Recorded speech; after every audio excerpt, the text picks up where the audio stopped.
Good afternoon అండి. నేను doctor Avinash Tippani, director Pratima cancer institute, Arepalli, Warangal.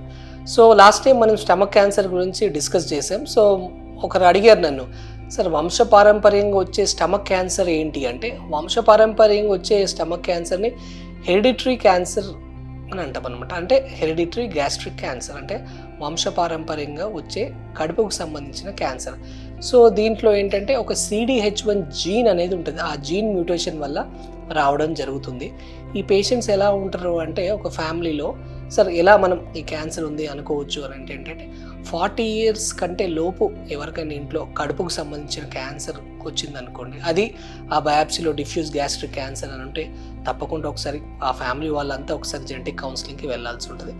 అంతేకాకుండా ఫ్యామిలీలో ఇద్దరికి కడుపుకు సంబంధించి అంటే గ్యాస్ట్రిక్ క్యాన్సర్ ఏదైనా ఉందనుకోండి, తప్పకుండా వాళ్ళు కూడా ఒకసారి ఈ జెనెటిక్ కౌన్సిలింగ్కి వెళ్ళాల్సి ఉంటుంది. కొంతమందిలో ఏంటంటే ఫ్యామిలీలో రొమ్ము క్యాన్సరు, ఆ తర్వాత స్టమక్ క్యాన్సర్ కూడా చూస్తుంటాం ఫ్యామిలీస్లో.